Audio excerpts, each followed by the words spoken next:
Bonjour, je vous retrouve pour l'aperçu d'un smartphone, le Ligo Z5C, donc un 5 pouces. On a un coffret comme ça, hein. Hop, on ouvre et donc à l'intérieur il y a un mode d'emploi très succinct. On a le chargeur dédié USB 1 ampère, hein. Hop, un tout petit peu moins d'un ampère d'ailleurs. On a le plastique de protection du smartphone, une lingette qui est à logo de la marque du distributeur Easy SMX. On a donc le smartphone qui est ici, hop, 5 pouces, hein, finition donc plastique.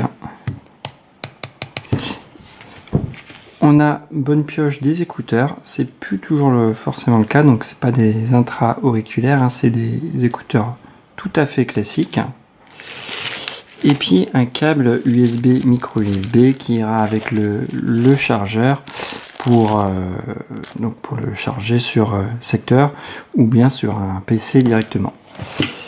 Hop, alors le smartphone 5 pouces, c'est vraiment du basique, hein. C'est une entrée de gamme 2017, donc on va dire que c'est ce qu'il y avait sur du moyenne gamme en 2015, on va dire. On a à peu près 2 ans de retard au point de vue technologique, hein. C'est un processeur, c'est un 4 coeurs quand même, 1,3 GHz, on n'a qu'un giga de RAM, 8 Go de ROM, capteur photo 5 millions de pixels qui fera pas des folies. On est uniquement sur de la 3G et sur une batterie qui tient 4 heures en autonomie vidéo et à peu près autant en usage polyvalent, on va dire, internet, un peu de jeu et tout. Donc si on est vraiment un geek et qu'on a son smartphone tout le temps à la main, on ne tiendra pas la journée. Et si on est plutôt mesuré, comme moi aujourd'hui par exemple, on est sur du, voilà, il me reste 68% faisant quelques SMS, un tout petit peu d'appel téléphonique, un tout petit peu de jeu et de l'internet. Hop, l'intérieur, alors on a l'encoche qui est, il me semble, sur le haut. Alors on va essayer de voir ça, c'était sur le haut, c'était où?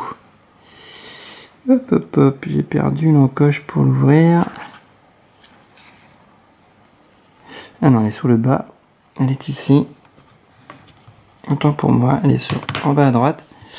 Donc on l'ouvre tranquillement, hein. Hop, on le voit, c'est tout du plastique. Et à l'intérieur, on a notre batterie et puis on a 2 emplacements SIM, donc mini SIM, hein. Et puis non, je dis des bêtises, c'est micro SIM, oui.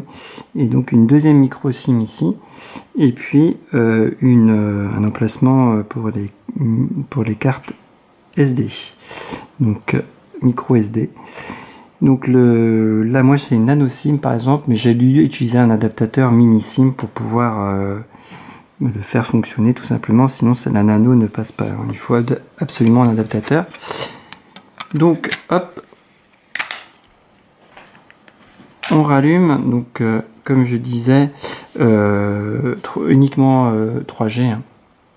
Faut bien le prendre en compte. D'ailleurs il vient de perdre, comme je suis en campagne, il se remet en edge, mais c'est pas un 4G, il faut bien l'avoir en conscience. Donc il est plutôt adapté au petit forfait où il n'y aura pas beaucoup de data.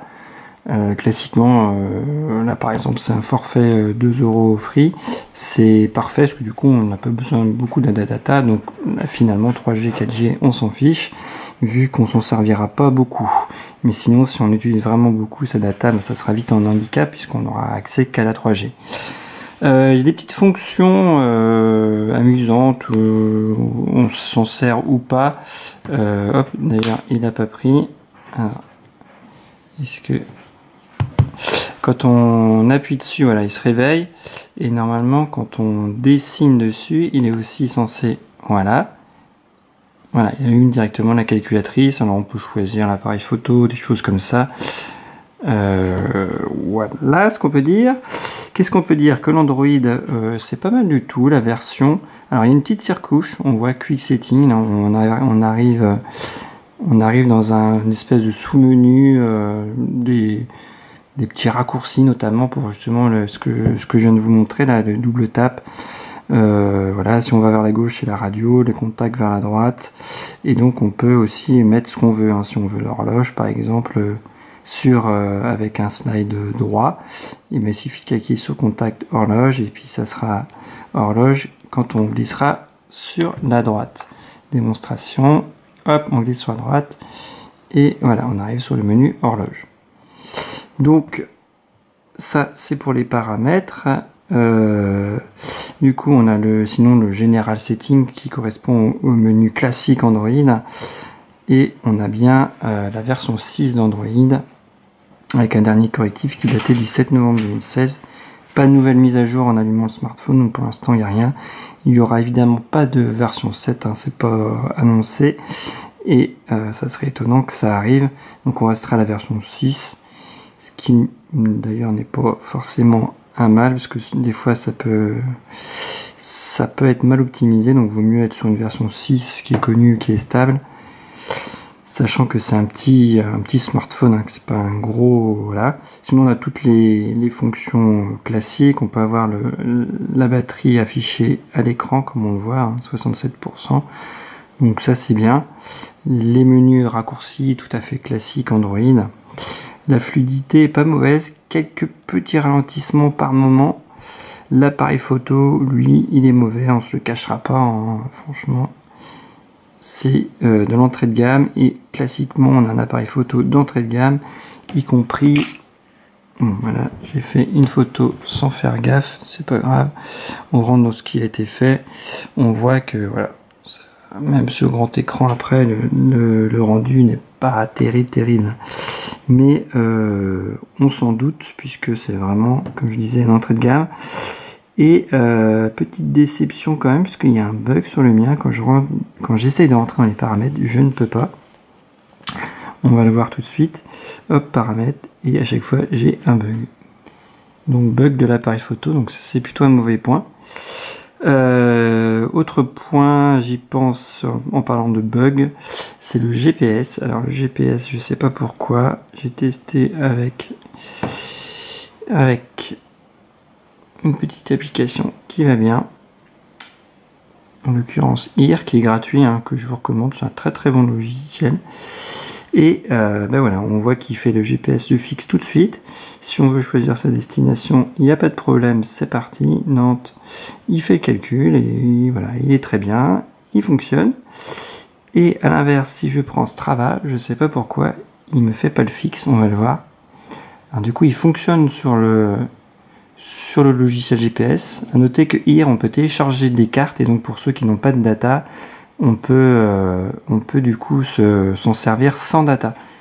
Et donc voilà, exemple sur Strava, j'ai pas de signal GPS, alors que ça marche pour le logiciel. Ah bah ça y est, si, logiciel Aki. J'avais fait plusieurs essais, ça marchait pas. Donc là c'est bon. Bah, autant pour moi, c'est qu'il est très loin à venir. Et pas sur le logiciel IR. Donc c'est pour ça que ça m'a déstabilisé. En fait, il est rapide sur IR et un peu plus lent sur Strava apparemment, donc il faut juste insister. Hop, donc quad-core 1,2 GHz, c'est annoncé à 1,3 il me semble, donc là on voit que c'est du 1,2, ou alors j'ai mal vu. Qu'est-ce qu'on a? GPU Mali 400MP, donc c'est vraiment basique, hein. Système, voilà, ça redit les spécificités, la résolution d'écran, le PPI 225, 6.0, la RAM, voilà, on voit Free RAM 185 700, l'espace, donc 533, on voit que c'est donné à 8 Go, puis finalement il ne reste que 533, et donc parce que le reste c'est occupé par Android. Et du coup en libre on est vite limité, donc on sera obligé de mettre une micro SD assez rapidement. Sinon ça on voit qu'on est en Wi-Fi, pas très intéressant. Hop, c'était pas ça que je voulais, c'était ça, on voit qu'il y a juste un accéléromètre et que donc il n'y a pas d'gyroscope, on ne pourra pas par exemple faire de casque de réalité virtuelle, hein, parce qu'il y a besoin d'un gyroscope. Donc l'accéléromètre, il nous permet juste par contre de jouer, par exemple, à ce jeu-là. Donc ça passe. Les petits jeux style Rayman et tout passent, hein, même un peu plus puissant comme celui-là. Je pensais qu'il aurait peut-être un peu de mal, et non, ça passe. Même si il sera, on le voit, un peu long à se lancer. Ça par contre, on n'y échappera pas. Le son, j'en profite pour le dire, il est pareil, hein, c'est entrée de gamme, faut pas s'attendre à des merveilles.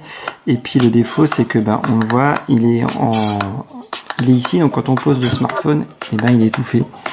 Donc voilà, donc c'est pas super pratique si on pose son smartphone à quelque part pour écouter la musique, il est étouffé, donc faut le mettre un peu qui déborde d'une table ou un peu surélevé pour pouvoir libérer la sortie son.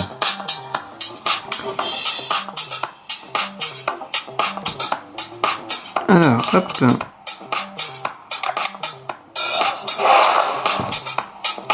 Bon, on va pas faire une course de 3 heures, c'est vraiment juste pour vous montrer que c'est fluide.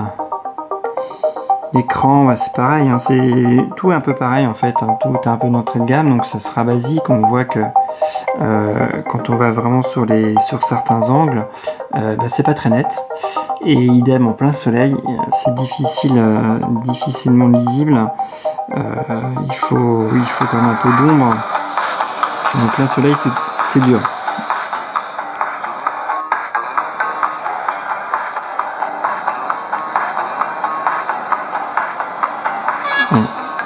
La fluidité. Donc, une caméra. On voit que ça réagit bien.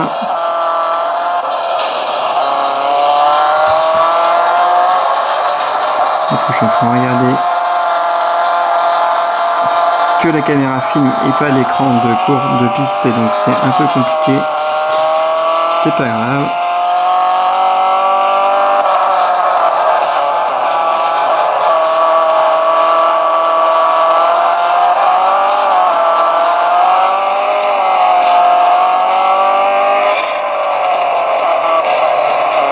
Alors, par moment, on sent des tout petits ralentissements, donc c'est pas non plus dramatique, c'est pas aussi qu'un smartphone plus puissant,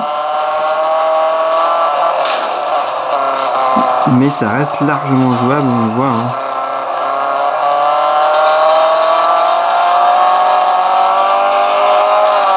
Voilà, on voit qu'il n'y a aucun souci. On va pas faire plus longtemps. Ça sert à rien, on aura vu l'essentiel. Donc bouton classique, à savoir, là c'est le bouton Home, on reste appuyé dessus, on peut éliminer au fur et à mesure, on peut appuyer sur poubelle pour tout mettre à la poubelle justement. Internet, c'est par ici, il capte assez bien Internet, enfin je veux dire la connexion est assez rapide à se mettre en route quand il est déconnecté et quand il se remet sous le réseau. Ça c'est un bon point, des fois c'est un peu lent. Hop, c'est pas ça que je voulais actualité. Oui, c'est ça que je voulais faire. Hop.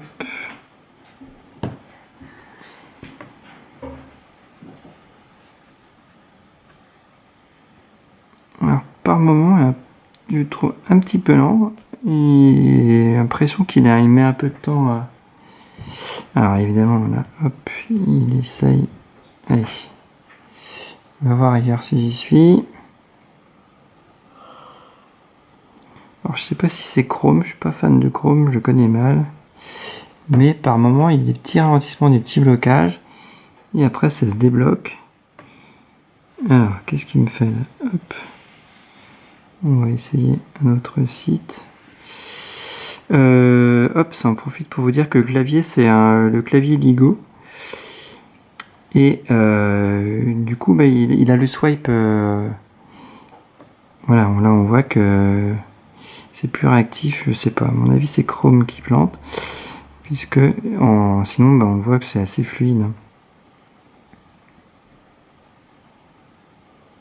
Ah, il y a la pub qui se lance, sympathique, comme toujours. Ah, encore la pub. Bon, on a vu l'essentiel. On a également des petits menus. Si on... Alors comment on fait déjà? Il me semblait qu'il fallait rester appuyé dessus, mais non. Vers le bas, ou je sais plus. Hop. On a vu à peu près, de toute façon, on a à peu près fait le tour. Hop. Ouais. Ici, normalement, vous pouvez configurer. Bah mince, j'ai fait plusieurs fois. Ouais, non, je sais plus comment on fait. Enfin voilà, on a fait le tour du smartphone, je pense. Hein. Donc je vais pas en faire plus. Ah si, voilà, c'est ce que je voulais... Je savais qu'il y avait quelque chose que je voulais dire que j'ai oublié. C'est que on n'a pas de notification quand on a des messages, on n'a pas de LED qui s'allume. Donc voilà, ça vibre, on peut choisir sa sonnerie et tout, mais on n'a pas de petite LED. Donc voilà, maintenant j'ai bien fait le tour. Je crois que vous avez une idée assez précise du smartphone. Hein. Et moi je vous laisse, je vous retiens pas plus longtemps. Bye bye!